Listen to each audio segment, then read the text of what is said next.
Hello, guys. God bless. Here's the next part. I've come across a lot of information, so I wanted to put out a video. I don't know if it's complete information yet. It seems like the more you keep looking and looking, sometimes the more and more things are revealed. Um, I just want to start this video by saying, I humbly express this information. If you see it, wonderful. If you don't, um, wonderful as well. Okay, this isn't salvation pending doctrine. This is just something the Lord has shown me, a path He's led me down. Sometimes I question it, but I don't know, why I've been led down this path. But it, I had a confirmation in my last video, which I'll discuss here in a minute, of um, me going this direction. So anyway, so last time we talked about the horn and what the unicorn somewhat is, and we talked about this little horn a little bit. The horns of the beams of light is as it actually means, enlightenment. We got to be careful with this because we know Satan copies the Lord with his plan of enlightenment, which is technology, and of course the chip, which goes into a whole nother ball of wax. But this is about the Lord and His Word. With Tim Foster, I came across this verse and I began to look at it, and I was really intrigued by the word unicorn and everything else. Some versions of this, okay, I'm going to start this right here. Some versions of this says His glory is the firstling of His bullock. His glory is, and this continues to say, and His horns are like. So, I don't know exactly what version is correct. This is the King James version. Some people are strictly King James people. I'm not one of those people. I believe the Lord can use I'd say almost any Bible, because there are some out there that are just clear out in left field. But ESV, I'm not a strictly KJV person. That's just what I grew up with in my Christian walk. But the ESV does say His glory is the firstling of His bullock, and His horns are like the horns of unicorns. So what does this mean? Okay. When you do a search of unicorns, it's only mentioned 6 times in the Bible. Okay. Now, it translates to wild bull. Now, in the Bible, as I've studied this, there are many, many different Strong's Concordant words for bull, bullock, oxen, ox, unicorn, all these things. There's just so many different words for them that when I did the study, it was like it's hard to keep up with which one was which. And I'll get into that here in a little bit, but we're going to focus on one thing right now, and that's the first place that unicorns are mentioned in the Bible, period, is Numbers 23:22. And I found that odd. I've heard this number before, and just keep this number in mind. Okay, here's the direct concordance for unicorn, okay, H7214 reem. And you can find that on, Ethelbert Bullinger. That's what he uses for Taurus and different things. Simply means wild bull, or plainly unicorn.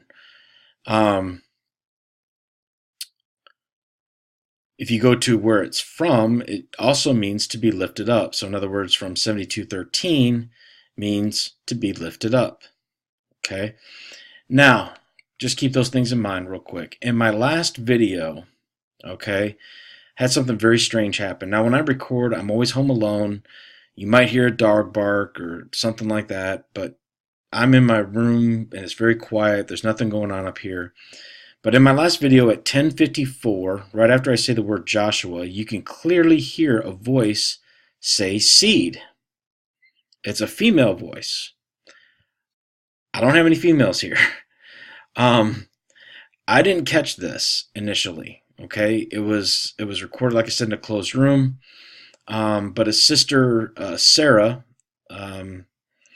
notified me, and you can see the comments, I think, under the video of what she heard. So I began to play it and listen to it, and I couldn't believe it. And it's clearly seed.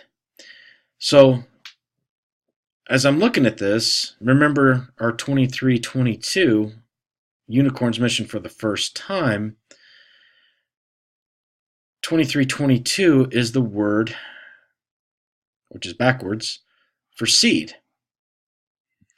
And do I know what this completely means? Not really. I think this has to do with a fallen seed, is what I'm getting at. And the unicorns, when I start to get into it, I think you'll understand that it's a fallen seed. Okay? We come from God, direct creations of God. Okay?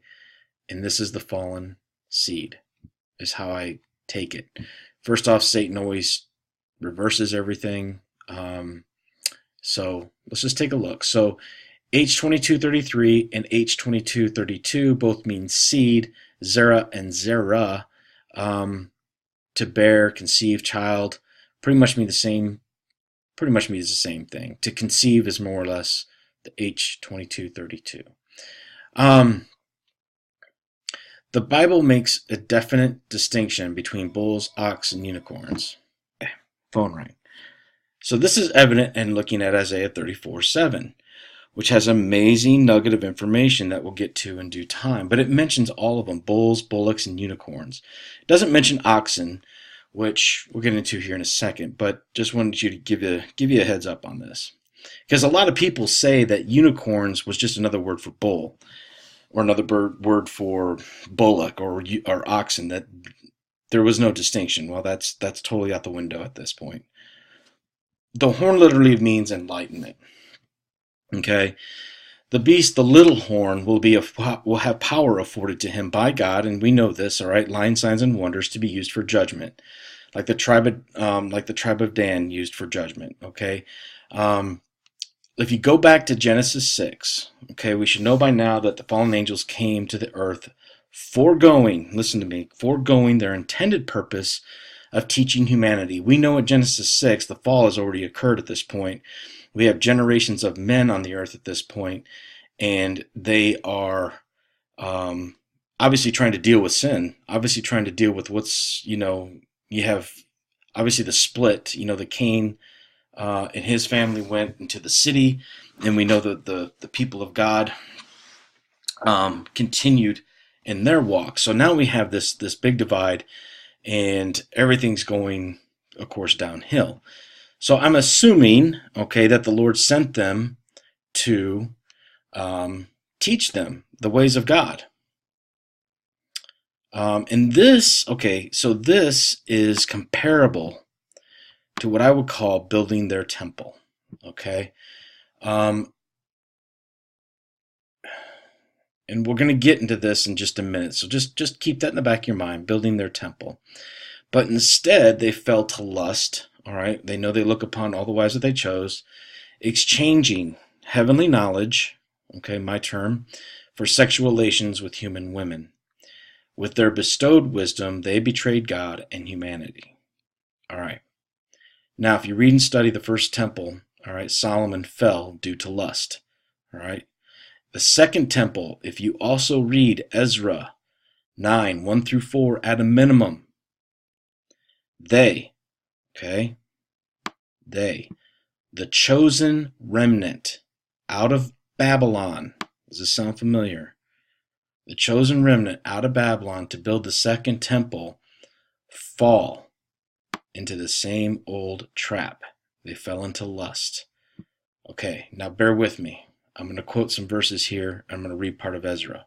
So now when these things were done, the princes came to me saying, the people of Israel and the priests and the Levites have not separated themselves from the people of the lands, doing according to their abominations, even of the Hittites, the Canaanites, all the ites that were found in the older testaments, okay, the Nephilims.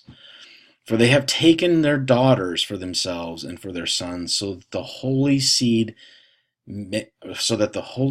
have mingled themselves with the people of those lands. Yea, the hand of the princes and the rulers have been chief in this trespass. And when I heard this, I rent my garment and my mantle and plucked off the hair of my head and of my beard and sat astonished. And it goes on, okay? For we were the bondsmen. We were the bond servants, okay? We were the ones sent to do this deed for these people, okay? It's the same exact thing that happened with the fallen angels. What I think God is showing us, okay, is that this is a warning to be careful, okay, and to stay in Him. Because just because this group is going to be sent back doesn't mean that they can fall. Doesn't mean that they can. We're going to be. We're going to be conducting training and combat operations in the enemy territory. Okay, we are not in heaven living the tranquility of heaven. We will be here in this earth under the prince of this world, if you will, trying to teach these things to the people so that they know God. Okay. So the unicorn, highly enlightened by God, but wild. Why wild? Dare I say that they are not in their own pasture, which would be heaven, but here to help their fallen brothers and sisters. And in doing so, there's a risk involved. Now I'm going to play an excerpt from the messenger called Jesus Rules. And the title of the video is I Speak This Day of My 144. The age-old verse has been done. What has been done will be done again. There's no new thing under the sun comes to the forefront of my mind. So I'm going to play this real quick and give you just what he says. Of the Lord, to gather in those left behind. These chosen ones have weighed the costs to take on the devil and his forces, to free those in bondage. Some of these could lose their very souls, for free will still be with them, and the devil will try anything in his power to capture just one. This is why they must stay very close to me, heeding my voice and instructions that I place before them. I will be taking you to a special location to be equipped and trained very soon, as your purpose will spring forth on wings of eagles. You have asked for this assignment before I sent you. It is just now that you realize it is upon you. My glory will shine upon you as you perform signs and miracles never before seen, supernatural wonders that are beyond human understanding. Cling tightly to me, for your journey is about to commence, for the mystery of ages is about to be revealed. Yeshua HaMashiach. Okay, guys, until next time. Okay, so you see what I'm saying? When they came back and rebuilt the second temple, the 144 are going to be building the third temple. We are going to be showing these people the foundation, the true foundation of God, the true foundation of His church. Okay, all the things that we've learned, all the trials that we've gone through is going to be used to build this new group, if you will, or build these believers, now soon believers, rebuilding their temple. Okay, right now it's built on the sand, and when the storms come, they're going to shift, they're going to waver. We're going to help them build on the rock. Okay, rebuilding the second temple, rebuilding their body, mind, and soul so that they can endure. Okay, that's exactly what is going on here. It's the same thing that happened before. Why do you think Ezra 9 is so imperative? Is that we stay close to Him, just like the prophetic word said. Coincidentally enough, the Greek word for 2233 is leader or leadership. Is this a coincidence? No, it is not a coincidence. All right, they were sent here, the fallen were sent here to lead and do the right thing, but they didn't. Okay, 250 of them, I think, is what it says in Enoch, fell. All right, God's seed, leading our brothers and sisters back to the proper foundation and cornerstone. Exactly what the Genesis 6, the fallen set out to do, but they had a change of heart. Okay. They failed to lead and betrayed God and His instructions.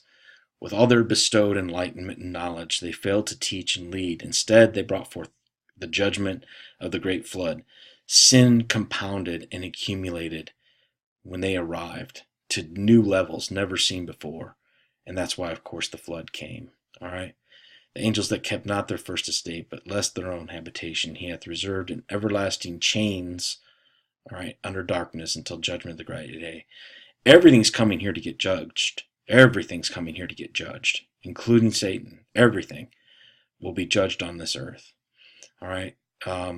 Obviously, the chained unicorn, which is part of the Scottish flag, and I believe England's flag. Notice in out of Wiki it says they have a white horse or a goat-like animal. So it's like the duality there is they could have done the right thing, but they didn't. But the wild horse or the white horse, obviously symbolic of godlike or Christ-like, but instead they chose the goat-like animal versus the godlike, I guess the God enlightenment or the things of God. And just some clues out of what I've seen on TV. These are all the fallen angels, teaching the wrong things, and you can keep going. She's got a horn tattooed underneath her arm. Okay, it's the fallen angels. That's what they're celebrating. It's the same thing going on right now. Sin is compounding to bring them forth. Exactly, for judgment. Sin is compounding right now to bring them forth. Boston Marathon. Remember the Boston Massacre? Obviously the Boston Marathon, unicorn for a symbol there. All right, and we had the Boston Massacre, which was, of course, a blood sacrifice. Kind of talked about this already. Does God use judge to represent, or God use animals to represent anything? Yes, of course he does. In fact, he uses animals to classify different humans. Have you noticed this? An easy illustration, of course, is we are the sheep. All right, we are led to the slaughter all day long. We know this. Until we find our shepherd, we wander aimlessly in the world among wolves and serpents, which are, of course, other examples of animals. There are goats. This is really neat. I never thought of this, but I always wondered, why is Satan so big into like the stupid clowns? You have South Park. You have the Simpsons. All childish, like sin, stupid sin. I call it stupid sin because it's just stupid. But it's like, and then the Lord reminded me, it's like, what's a baby goat? It's a kid. They're acting like kids. These angelic realms. They think they're kids. They think they're they have this. I don't know. But that's what it says anyway. My point is there are animals that are compared to human, different classifications of humans. The kings and kingdoms of Daniel 7, the bear, the lion, the dragon, all that stuff goes on. So unicorns, in short, are the fallen, okay? Now changed in everlasting darkness to be released on God's judgment. Everything is coming back here to be judged. Remember the movie Immortals? All right, in Immortals, the fallen were chained in that cube, but when the arrow or the missiles possibly, or we'll get into maybe the sons of Ephraim, flew, they were released. That's what brings them forth. Sin. Sin compounds, sin brings them forth. The blood sacrifices, the abominable sin is the driving force behind God's day. So if we think about unicorns for a second, we often see the scantily clad woman, all right, who are riding them or being with them. All right, we saw that up here with her, riding the beast, riding these fallen. Yeah, the horn of enlightenment, unicorn, unihorn, meaning one eye or illuminated. Again, Satan trying to bring godlike qualities to humanity as the idol shepherd. Only God can enlighten. Don't misinterpret what I'm saying. Only God can enlighten. Only God provides life. Okay, bulls. As I was doing this study, the Holy Spirit showed me something, a very neat confirmation, thinking this confirmation drives from the word bull. And I got a confirmation the other night at work. I actually had a loose bull out in someone's yard that I had to put back up in the fence. But anyway, kind of a neat story. But for some reason, this has been in the back of my mind for a long time, these things about bulls. It started when I was eating at Longhorn, and the Lord said to me, look at that big red bull on the wall. And I was like, okay. And then as everything went on, I started thinking, okay, well, Red Bull gives you wings. So Red Bull drink, and then that took me to Taurus, which was reading about the heavens and the earth and the surrounding constellations. And then Michael, Jordan, and the Chicago Bulls, again Red Bull. So it just keeps going on, and then the Osiris commercials, and then I think something at the end is going to happen with Jordan. So Michael Jordan, the country of Jordan. I don't know, but I just saw all these comparisons with bulls, and then I saw Ezekiel 1 and 10, and I noticed that the cherubim were bull faces. So if you go to Ezekiel 1, just a quick review, you see all four faces: man, eagle, bull, and lion. But if you go to chapter 10, it says you see man, eagle, and lion, and cherubim. So the word bull is missing. So anyway, real quick, Strong's words, we talked about the unicorn. This is Old Testament only, used 6 times. Oxen has tons of different words, and you can look at these here. In the Greek, there's toros, boos, and you can dig into that. But I found one thing interesting that came from this verse here, and this is Isaiah 34:7. They're all mentioned, and it seems that they're supernatural. And the unicorn shall come down with him, and the bullocks and the bulls. This just chapter, by the way, is about God's judgment, and the day of the Lord's vengeance. Okay, and they all come down. I find this interesting because we all have them in one verse, and they're obviously supernatural, coming from above. Unicorn obviously goes back to original meaning. Bull and bullock should be the same animal, right? Well, they're not. So you have bullock here, real quick, which is breaking forth in strength, perhaps driving, dividing of the hoof, bull, calf, ox. Again, same names, but it has this breaking forth in wild strength. Okay, 65:65 says to violate, frustrate, break asunder, cast off, cause to cease. So here's what I'm getting at. But the passage states with the bulls. You have bullocks with the bulls. So what does that mean? And if you look at the word bulls, you're going to see something really amazing. First off, it's a very, very specific word. All right, it's a beer. And that is Strong's 47, and it means angel, bull, chiefest, mighty one, stout, strong one. So bullocks with the bulls. And it goes on from there. So that comes from 80. H46 comes from 82, mighty, spoken word of God, mighty one, which comes from H82, primitive, to fly, to soar, which reminded me of this verse. And he bowed the heavens also, and came down, and darkness was under his feet. And he rode on a cherub, and did fly. He did fly on the wings of the wind. Now, if we look at Psalms 22, he's on the cross, and he's saying, strong bulls of Bashan beset me round. And we know Og, who was an Ephraim, came from Bashan. So what is he saying? This is the same word in H6499. So H6499 is not the same one as H47, which means angel.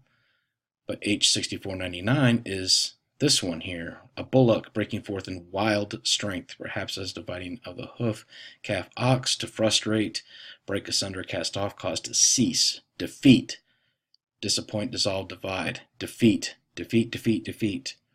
Keep that in mind. So my opinion is this, and here's my opinion, okay? A while ago, someone told me that we are going to be casting the fallen out of heaven.